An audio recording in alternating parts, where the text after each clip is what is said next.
Kenapa ya Kak Seto ini selalu muncul di kasus-kasus besar? Kak Seto kok jarang sekali muncul di kasus-kasus kecil ya? Kasus-kasus yang di berbagai pelosok Indonesia. Pertanyaannya, apakah hanya Ibu Putri yang menjadi korban dari semua ini? Banyak kok ibu-ibu yang menjadi korban untuk dipenjara, atau bahkan ada beberapa ibu yang dikriminalisasi juga akhirnya masuk penjara. Banyak sekali.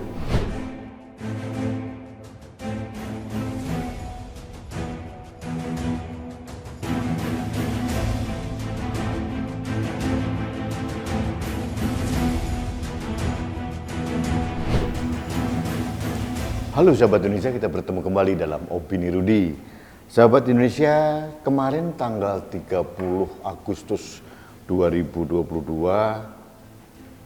seolah ditunggu oleh seluruh masyarakat Indonesia. Apa itu? Rekonstruksi pembunuhan Brigadir Yosua.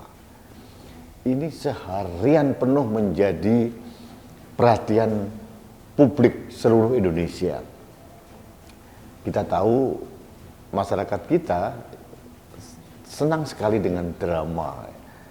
Ibu-ibunya senang dengan drama Korea, bapak-bapaknya juga sebagian ternyata suka drama. Nah, drama Ferdy Sambo, Brigadir Yosua, Ibu Putri Chandrawati ini semakin liar kemana-mana menurut saya. Kemarin sudah ada penjelasan dari Polri terkait dengan motifnya.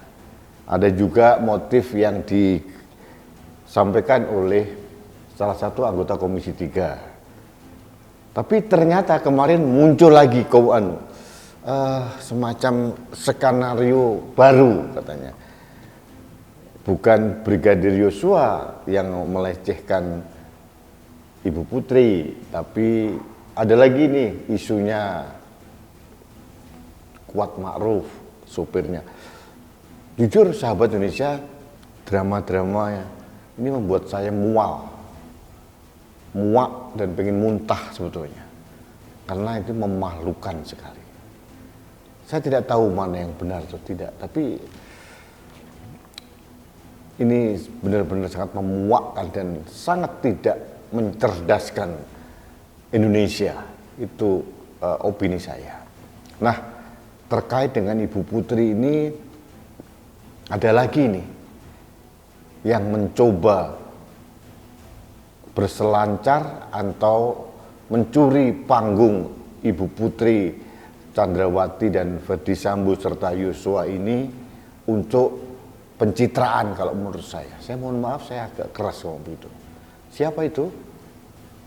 Seto Mulyadi. Seto Mulyadi itu adalah ketua dari LPAI, itu ormas, organisasi sosial, bukan organisasi resmi negara, Lembaga Perlindungan Anak Indonesia. LPAI ini organisasi sosial sama dengan Komnas Anak yang dipimpin oleh Aris Merdeka Sirait. Sedangkan institusi resmi negara tentang perlindungan anak itu adalah KPAI, Komisi Perlindungan Anak Indonesia. Itu yang sah resmi dari negara. Nah, terkait dengan Kak Seto ini memang lucu. Waktu kasus Rizik Syihab, dia serta-merta langsung mengunjungi rumah Rizik Syihab. Dan sekarang pun Kak Seto ini seolah melawan arus besar masyarakat. Meskipun intensnya saya setuju. Bagaimana kita melindungi anak-anak korban dari para orang tua, termasuk anak-anak Ferdy Sambo dan Putri Chandrawati.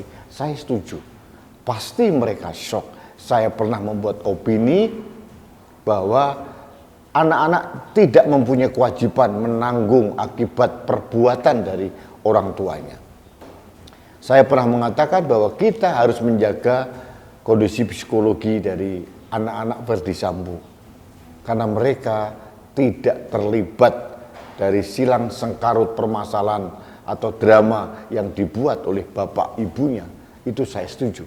Nah, tapi yang diusulkan oleh Kak Seto ini penuh dengan aroma diskriminasi. Dia mengusulkan Ibu Putri jangan dipisahkan dengan bayinya yang masih berumur 3 atau 4 tahun. Dia malah minta supaya ditahan di ruangan khusus, sel khusus, kalau perlu tahanan rumah. Kalau pada titik itu, mungkin saya bisa mengerti alasan-alasannya. Tapi pertanyaan publik adalah, kenapa ya Kak Seto ini selalu muncul di kasus-kasus besar? Rizik Syihab lah, kemarin ada tuduhan pelecehan seksual di Batu, Jawa Timur yang dilakukan Yulianto Eka Putra. Nah sekarang di keluarga Verdi Sambo. Jadi Kak Seto kok jarang sekali muncul di kasus-kasus kecil ya. Kasus-kasus yang di berbagai pelosok Indonesia. Pertanyaannya apakah hanya Ibu Putri yang menjadi korban dari semua ini? Banyak kok ibu-ibu yang menjadi korban untuk dipenjara, atau bahkan ada beberapa ibu yang dikriminalisasi juga akhirnya masuk penjara. Banyak sekali. Di seluruh pelosok di Indonesia ini banyak sekali. Tapi karena ini bukan kasus besar, sehingga Kak Seto mungkin tidak mau bersuara di ruang publik.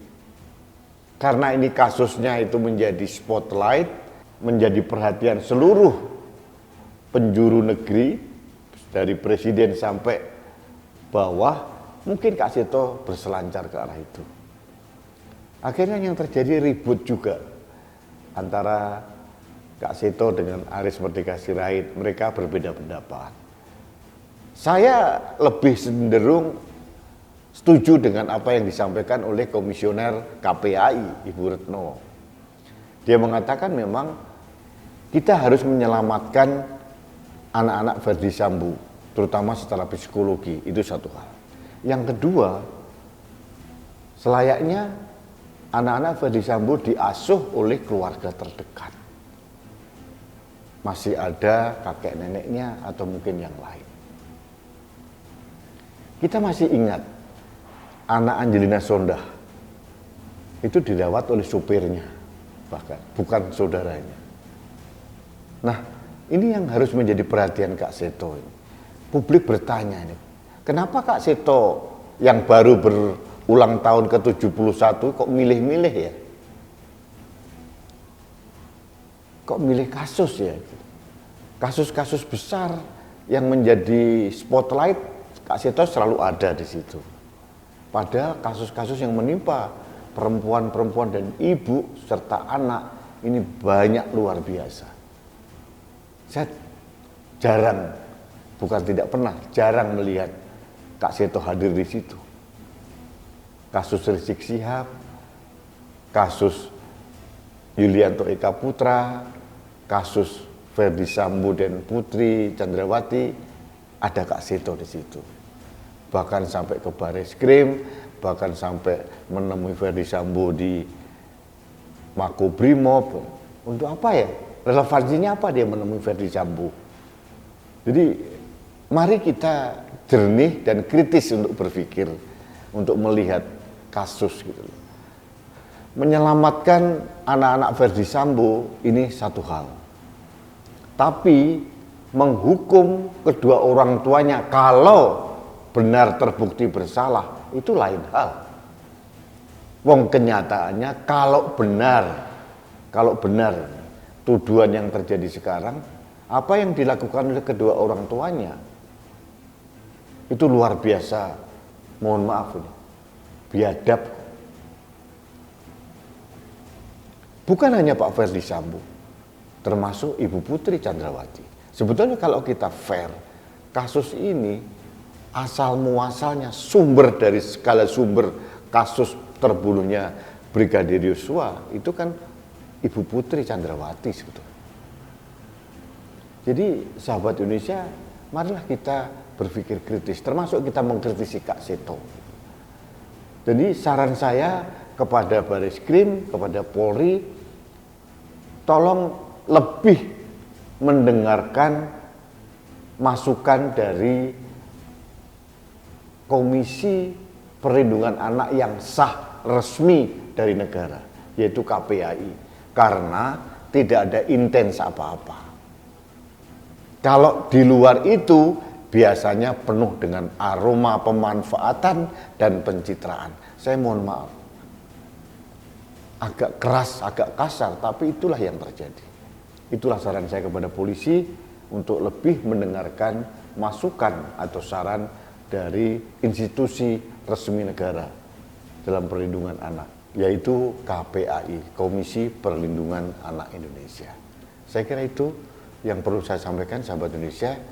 Kak Seto biarlah bernyanyi, mungkin dia memang sering berselancar karena sudah sepuh, ya, tapi Kak Seto semakin sepuh, katanya usianya sudah 71, seharusnya semakin wise. Tidak sekedar pilih kasih, tidak sekedar diskriminasi. Hanya kasus-kasus besar saja yang diurus dan menjadi perhatian Kak Seto. Banyak kasus di seluruh pelosok ini yang menyangkut ibu dan anak-anak yang perlu perhatian dari Kak Seto dan yang lain. Jangan hanya yang di Jakarta. Lepas daripada saya setuju dengan upaya untuk menyelamatkan anak-anak Verdi Sambo, sebetulnya keluarga besar Verdi Sambo mempunyai resources yang cukup untuk melindungi anak-anak dari Verdi Sambo. Kekayaan mereka, harta mereka cukup untuk menyewa konselor atau psikologi anak untuk mendampingi anak-anak itu sendiri. Baik sahabat Indonesia, demikian opini saya terkait dengan pencitraan ala Seto Mulyadi gitu ya. Tapi itulah yang terjadi dengan Kak Seto, sering seperti itu gitu loh. Sering melawan arus, sering berselancar di atas kasus. Terima kasih sahabat Indonesia. Kita bertemu kembali dalam opini Rudy selanjutnya. Salam satu Indonesia, salam Pancasila, salam kemerdekaan. Saya Rudy Skamsi.